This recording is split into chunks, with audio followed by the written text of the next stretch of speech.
अस्सलामु अलैकुम वरहमतुल्लाह। Welcome to Fakhar stems fair. आज के इस लेक्चर में हम जंप इंस्ट्रक्शन को देखेंगे, JMP। तो ये हमारे पास इंस्ट्रक्शन होती है JMP। जंप्स बहुत की रोल प्ले करते हैं असेंबली लैंग्वेज के अंदर, और इनका मकसद ये होता है कि आपका जो प्रोग्राम का जो फ्लो ऑफ कंट्रोल होता है आपके प्रोग्राम का, यानी जो प्रोग्राम की एग्जीक्यूशन है। फॉर एग्जांपल आपके पास ये एक प्रोग्राम है। नॉर्मली प्रोग्राम का जो फ्लो होता है वो क्या होता है, सीक्वेंशियल वे में प्रोग्राम चलता है। पहले एक इंस्ट्रक्शन चलती है, फिर अगली चलती है, उसके बाद नेक्स्ट इंस्ट्रक्शन होती है। लेकिन अगर आप इस प्रोग्राम की एग्जीक्यूशन के फ्लो को चेंज करना चाहते हैं, if you want to alter the sequence of the execution of your program flow, तो उसके लिए हमें जंप की इंस्ट्रक्शन यूज करनी पड़ती है, यानी JMP।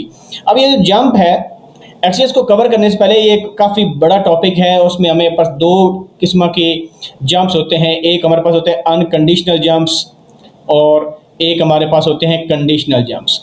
इनको हम डिटेल से देखेंगे। तो आज के लेक्चर में अनकंडीशनल जंप को देखेंगे। तो ये दो किस्मों के जंप्स होते हैं। तो इससे क्या होता है, लेट्स सपोज यहाँ पर जंप की कंडीशन लिखी हुई है, JMP लिखी हुई है, इंस्ट्रक्शन जंप की। तो जब हम जंप की इंस्ट्रक्शन लिखते हैं तो यहाँ पर आगे लेबल होता है। तो लेबल को हम अभी डिस्कस करते हैं कि लेबल क्या चीज़ होती है। तो आपका क्या होता है कि आपका प्रोग्राम का फ्लो, अगर ये लेबल जो है, ये आपको पता है लेबल एक आइडेंटिफायर होता है आपका। ये लेबल अगर ऊपर डिक्लेयर हो या नीचे डिक्लेयर हो, तो जहां पर भी डॉट कोड के अंदर ये चीज़ सारी जो होती है, हमें पता है कि हमारी जो इंस्ट्रक्शंस होती हैं वो डॉट कोड सेगमेंट के अंदर होती हैं। तो ये वाला जो लेबल है, अगर ये इस इंस्ट्रक्शन से ऊपर लिखा गया है तो आपका प्रोग्राम का फ्लो यहाँ से स्टार्ट हो जाएगा। और अगर यही लेबल आपके कहीं नीचे डिफाइंड है, यहाँ पर डिफाइंड है लेट्स सपोज, तो आपका जो कंट्रोल है प्रोग्राम का वो यहाँ पर ट्रांसफर हो जाएगा। तो ये जंप की पावर होती है कि जंप से हम प्रोग्राम की जो एग्जीक्यूशन का फ्लो है उसको मॉडिफाई कर सकते हैं। तो सबसे पहले अभी हम देखते हैं लेबल क्या हो। तो जंप को समझने के लिए लेबल का समझना जरूरी है। डॉट डाटा में भी हमने पढ़ा था लेबल। वो लेबल क्या था, वो एक रेफरेंस क्रिएट करता है, जो से अगला वेरिएबल जब बनता है तो उसका रेफरेंस बन जाता है। और लेबल हमने देखा था मेमोरी में कोई जगह नहीं ऑक्युपाई करता। लेकिन आज हम जिस लेबल की बात करेंगे वो डॉट कोड सेगमेंट के अंदर होगा, उसको हम कोड लेबल कहते हैं। यानी जब हम लेबल को डॉट कोड में यूज करते हैं तो उसको हम कोड लेबल का नाम देते हैं। तो लेबल एक्चुअली होता क्या है, ये आपका आइडेंटिफायर है। फॉर एग्जांपल, यानी हमारा कोई भी नाम है, फॉर एग्जांपल यहाँ पर हम लिखते हैं लेबल 1। तो लेबल क्रिएट करने के लिए किसी भी लाइन में अगर हम लेबल 1 लिखें या कोई भी नाम लिखें, तो उसके बाद अगर हम कॉलन लगा दें तो इससे आपका कोड लेबल क्रिएट हो जाता है। This is one of the method. यहां पर मैं एक बात बताना भूल गया, जो अनकंडीशनल जंप हम जब जिक्र कर रहे थे, तो अनकंडीशनल जंप क्योंकि इसमें कोई भी कंडीशन पहले चेक नहीं होती, सिंपली हम जब भी JMP हमें नजर आता है तो हम क्या करते हैं, जंप कर जाते हैं उस लेबल पर। जब हम किसी लेवल पर जंप करते हैं तो ये एग्जैक्टली उसी तरह जिस तरह सी में आपने जब सी में एक गो टू स्टेटमेंट पढ़ी होगी, तो अगर हमारे पास इंस्ट्रक्शन चल रही हैं और गो टू के आगे लेबल लगाया हुआ है, तो उससे क्या होता है कि आपका प्रोग्राम का जो फ्लो है वो अल्टर हो जाता है। दोबारा फिर से जो भी ये लेबल हो वहां पर आपका फ्लो चला जाता है, एग्जीक्यूशन का कंट्रोल वहां पर शिफ्ट हो जाता है। तो एग्जैक्टली आपका जंप भी इसी मैनर में काम करता है। अब लेबल पर वापस आते हैं। तो ये हमारा लेबल क्रिएट हो गया, यानी एक आइडेंटिफायर क्रिएट हो गया। जब हम जंप की कंडीशन लिखते हैं, JMP लिखते हैं, तो उस आगे हम लेबल का नाम दे देते हैं। अगर ये लेबल ऊपर होगा तो वहां पर चला जाएगा, नीचे होगा तो वहां पर चला जाएगा। This is one of the method to create a label. दूसरा, लेबल का आप जब इंस्ट्रक्शन लिखते हो, तो लेट्स सपोज आपने एक इंस्ट्रक्शन लिखी मूव AX, BX, या आपने इंस्ट्रक्शन लिखी, आप इसके स्टार्ट में भी लेबल लगा सकते हैं। फॉर एग्जांपल आप लिख सकते हो L1 कॉलन, ठीक है, लेबल 1। तो लेबल एक इंस्ट्रक्शन के स्टार्ट में भी आप लगा सकते हैं, और लेबल अलग से एक लाइन में भी हो सकता है जिसमें इंस्ट्रक्शन ना लिखी हो, ठीक है। तो ये एक टैग है, बेसिकली आपका एक टारगेट है। फॉर एग्जांपल यहाँ पर आप लिखते हैं JMP L1, ठीक है। तो इससे क्या होगा, आपका प्रोग्राम का कंट्रोल ट्रांसफर हो जाएगा इस लेवल। यहां पर एक्चुअली होता क्या प्रोग्राम में, एक्चुअली हमारे पास जब प्रोग्राम एग्जीक्यूट हो रहा है कोड सेगमेंट में, जब प्रोग्राम की इंस्ट्रक्शंस रन होती हैं वन बाय वन, तो सीक्वेंशियली होती हैं। तो जो नेक्स्ट इंस्ट्रक्शन का जो एड्रेस होता है वो हमारे पास एक होता है प्रोग्राम काउंटर, एक रजिस्टर होता है जिसको हम इंस्ट्रक्शन पॉइंटर भी कहते हैं। 32 बिट में उसको EIP कहेंगे। इसके अंदर क्या होता है, जो नेक्स्ट, अब लेट्स सपोज अभी आपकी ये इंस्ट्रक्शन एग्जीक्यूट होनी थी, तो नेक्स्ट इंस्ट्रक्शन का जो एड्रेस होता है वो इंस्ट्रक्शन पॉइंटर के अंदर या प्रोग्राम काउंटर के अंदर मौजूद होता है। तो नॉर्मली जब आपके पास जंप आता है तो जंप क्या करता है कि नेक्स्ट इंस्ट्रक्शन का जहां पर भी जंप करना हो, जहां पर भी लेबल हो, उस लेबल का एड्रेस आपका डाल देता है इंस्ट्रक्शन पॉइंटर में, और फिर आपका सीक्वेंशली चलने के बजाय दोबारा फिर से उस लेबल से स्टार्ट होती है एग्जीक्यूशन। तो इस तरह आपका जो जंप है वो काम करता है। और लेबल मैंने जिस तरह बताया दो तरीकों से आप जनरेट कर सकते हो, सिंगल लाइन में भी ले सकते हो और एक इंस्ट्रक्शन के साथ। इंस्ट्रक्शन के क्या पार्ट्स होते हैं? पहले लेबल, दिस इज ऑप्शनल, आप इसको जरूरी नहीं किस तरह क्रिएट करें, ये ऑप्शनल होता है। उसके बाद आपका निमोनिक आएगा, उसके बाद आपके जो वेरिएबल्स हैं या जहां पर आपने ऑपरेंड्स आपके हैं वो आपके आएंगे, और फिर आप यहां पर क्या करते हो, यहां पर कमेंट भी आप ऐड कर सकते हो। तो जंप का हमें फायदा क्या है? फिर जंप का फायदा ये है कि जंप से हम लूप्स क्रिएट कर सकते हैं।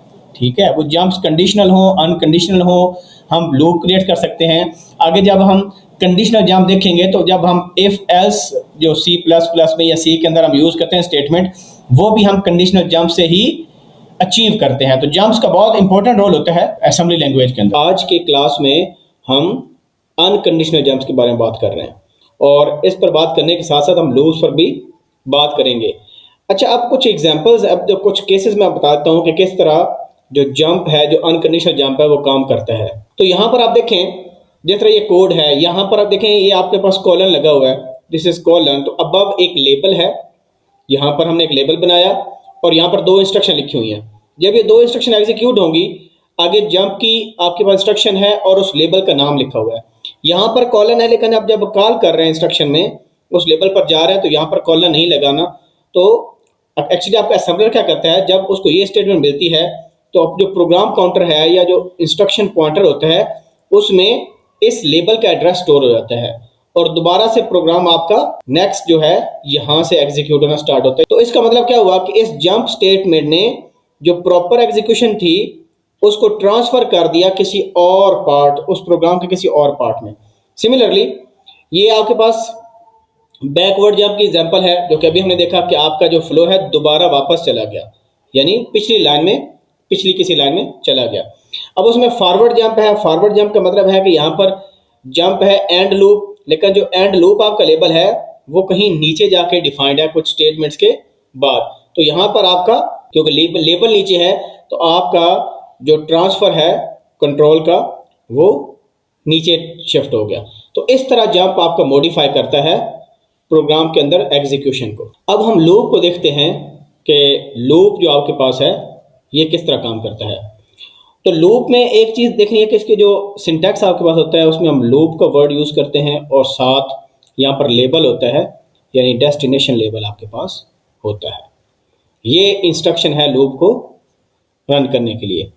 लूप के साथ एक दो चीज़ें इंपॉर्टेंट हैं कि जब हम लूप लगाते हैं तो 32 बिट अगर हमारे पास सिस्टम है तो उसमें बाय डिफ़ॉल्ट इसमें एक काउंटर रजिस्टर होता है ECX के नाम से, जो कि डिक्रीमेंट होता रहता है after the execution of a single iteration of loop. यानी जो ही आपका लूप एंड होता है, तो यानी जब लूप का, यानी जब जो ही ये कॉल होगा तो इसके कॉल होने के साथ साथ आपकी EX की जो वैल्यू है वो डिक्रीमेंट होती जाएगी, और उसके साथ साथ ये जो EX की जो करंट वैल्यू होगी वो कंपेयर भी होगी 0 के साथ। यानी लेट्स सपोज अगर ECX में 1 पड़ा है और आपने यहाँ पर कोई लेबल सेट किया हुआ है, फॉर एग्जांपल यहाँ पर L1 एक लेबल है, यहाँ पर एक लेबल है, यहाँ पर इंस्ट्रक्शंस हैं, और जो ही ये कॉल होगा तो EX की वैल्यू पहले 1 थी, इसके कॉल होने के बाद वो वैल्यू क्या हो जाएगी, वो डिक्रीमेंट हो जाएगी।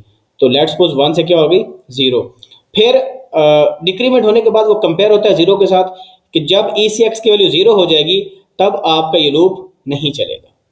सही है। तो दो काम होते हैं कि आपका ECX डिक्रीमेंट होता है और साथ 0 से कंपेयर होता है। जब तक वो 0 नहीं होता तब तक लूप चलता रहता है, और जो ही वो 0 हो जाए तब लूप आपका एंड हो जाता है।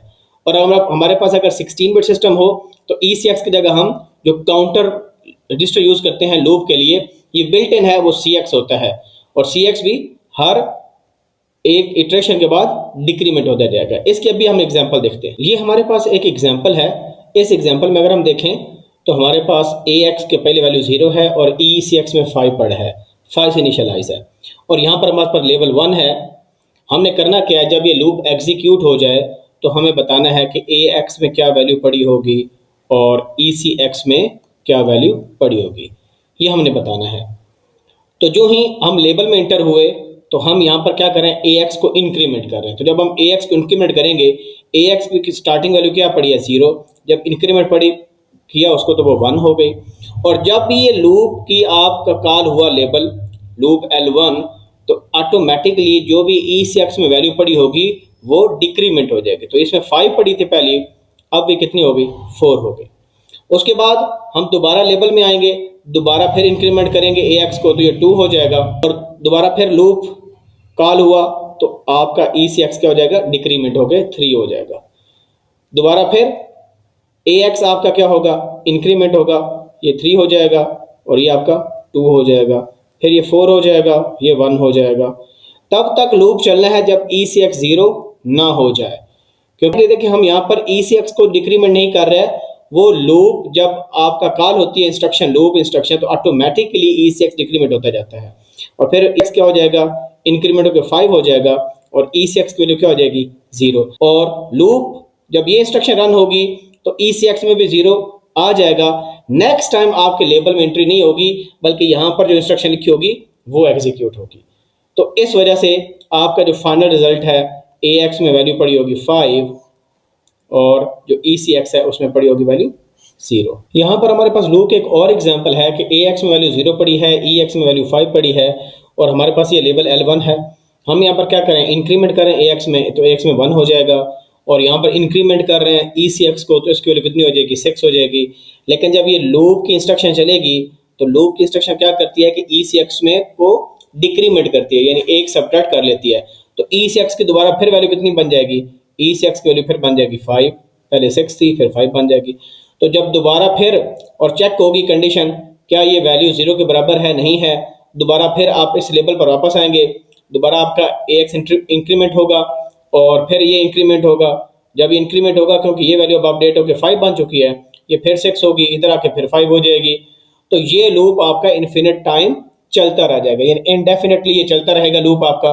तो इसमें क्या गलती कर रहे हैं हम ये गलती कर रहे हैं कि हम लेबल के अंदर ही, ये लूप की बॉडी के अंदर ही ECX को इंक्रीमेंट कर रहे हैं। अगर आप ECX को मॉडिफाई करना चाहते हो विद इन द लूप, तो उसका तरीका यह है कि उसको पहले किसी वेरिएबल में मूव करें। जब हम लूप के अंदर इंटर हो तो उसको किसी वेरिएबल में मूव कर दें और जब लूप एंड होने लगे तो उसके बाद आप दोबारा उसको रिस्टोर कर सकते हैं ECX को। अब यहाँ पर उसी को एक एग्जांपल से क्लियर किया गया कि आपके पास यहाँ पर एक देखें वेरिएबल बना हुआ है काउंट, जो कि डबल वर्ड आपके पास है, और डॉट कोड में हमने यहाँ पर एक इंस्ट्रक्शन लिखी मूव ECX 100, यानी हमने अपने काउंटर को, जो काउंटर रजिस्टर है उसको 100 स्टार्ट किया, ठीक है, यानी लूप काउंट को हमने 100 सेट कर दिया। उसके बाद हम क्या करते हैं, हमने यही जो रजिस्टर के अंदर जो वैल्यू है वो एक वेरिएबल में स्टोर कर दी, जो वेरिएबल हमने यहाँ पर बनाया था। तो इसका मतलब है काउंट में वैल्यू कितनी आ जाएगी, जो ECX के अंदर मौजूद है 100 है। उसके बाद हमने कुछ ऑपरेशन परफॉर्म किए, क्योंकि ECX आपका ड्यूरिंग द एग्जीक्यूशन चेंज हो सकता है डिपेंडिंग ऑन द रजिस्टर। अगर आपने कहीं इसको और यूज करना है तो यहाँ पर कुछ और इंस्ट्रक्शंस आपके पास हैं, यहाँ पर आपने ECX को मॉडिफाई कर दिया। जब ECX मॉडिफाई हो गया और यहाँ पर कुछ और इंस्ट्रक्शन चल रही हैं, जब लूप आप उसको कॉल करने लगे हो, यानी जब लूप से बिल्कुल पहले हम क्या करेंगे कि उस जो काउंट में वैल्यू पड़ी थी उसको दोबारा ECX में डाल देते हैं, ताकि जब ये लूप कॉल हो तो ECX में से एक डिक्रीमेंट करे और उसकी वैल्यू कितनी हो जाए, 99 हो जाएगा। इंक्रीमेंट फिर भी हम नहीं कर रहे हैं, तो अगर मॉडिफाई करना है तो उसको वेरिएबल में स्टोर करें, वेरिएबल स्टोर करके आप कुछ ऑपरेशन परफॉर्म करें। अगर आपकी रिक्वायरमेंट है तो जनरल पर्पस रजिस्टर के तौर पर उसको यूज करना है, और जब लूप आपका कॉल होने लगे तो उससे पहले आप उसी वेरिएबल को दोबारा ECX में डाल दें, ताकि वो डिक्रीमेंट होता जाए और आपका लूप रीस्टोर हो जाएगा, ठीक है। तो this is one of the method how to modify ECX within a loop body. और हमारे इस लेक्चर का जो लास्ट पॉइंट है वो नेस्टेड लूप। तो जो नेस्टेड लूप आपके पास होता है उसमें you can use more than one label, आपके पास 2 या उससे ज्यादा लेबल्स होते हैं। तो यहाँ हम इसमें क्या तरीका अडॉप्ट करते हैं, ये बड़ा इंपॉर्टेंट है। आपने याद रखना है कि जो आउटर लूप होगा, यहाँ पर आप देखें ये काउंट है आपके आउटर लूप का, ECX में 100 वैल्यू पड़ी है।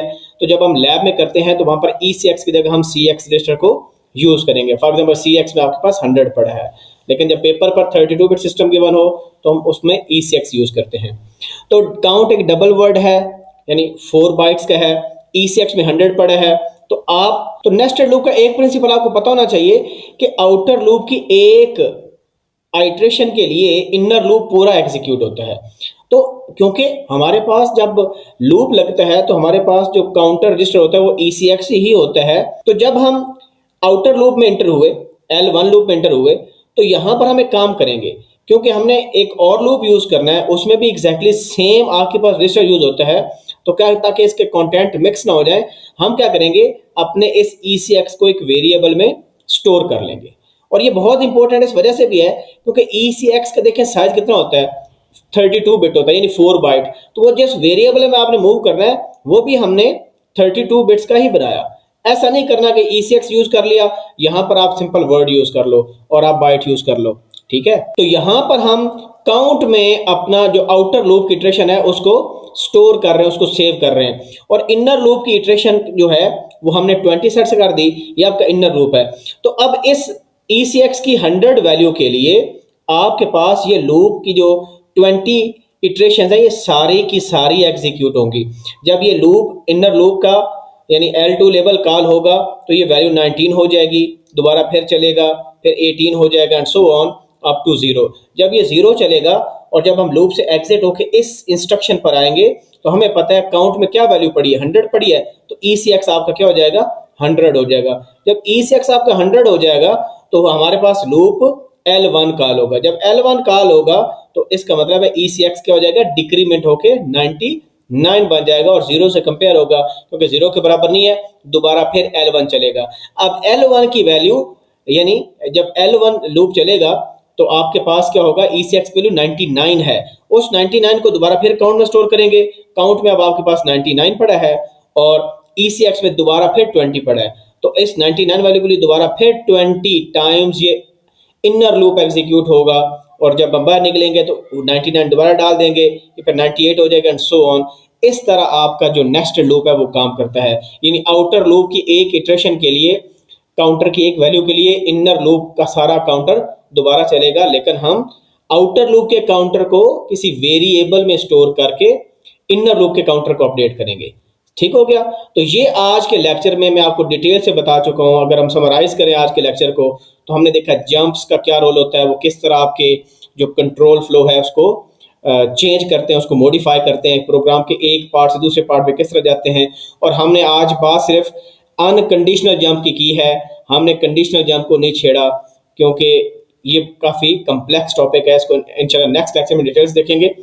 और जंप भी काफ़ी क्योंकि इम्पोर्टेंट टॉपिक है, इसमें लेबल्स का बताया कि जब भी जंप होता है तो हम एक लेबल बनाते हैं जहाँ पर हम जाके जंप करते हैं और उसकी डिटेल्स आपको बताई, फिर आपको इसकी एग्जांपल्स बताई और उसके बाद आपको फिर मैंने लूप इंस्ट्रक्शन बताई कि लूप इंस्ट्रक्शन भी जंप की तरह काम करती है, लेकिन उसमें रिजर्व्ड कीवर्ड लूप होता है। और फिर उसकी एग्जांपल बताई आपको, और लूप में फिर आपको नेस्टेड लूप भी बताया और बताया कि अगर मॉडिफाई करना हो आपने काउंटर रजिस्टर को लूप के अंदर तो किस तरह यूज़ करते हैं। तो इंशाल्लाह नेक्स्ट लेक्चर में हम कंडीशनल जंप पर बात करेंगे डिटेल के साथ, काफ़ी चीज़ें सीखेंगे इंशाल्लाह। आपको किसी किस्म का कोई क्वेश्चन हो, कोई डाउट हो, please ask in the comment section. और अगर वीडियो अच्छी लगी तो उसको लाइक करें, सब्सक्राइब करें, दोस्तों के साथ शेयर करें। मिलते हैं नई वीडियो के साथ, अपना ख्याल रखिएगा। अल्लाह हाफिज़ नासिर।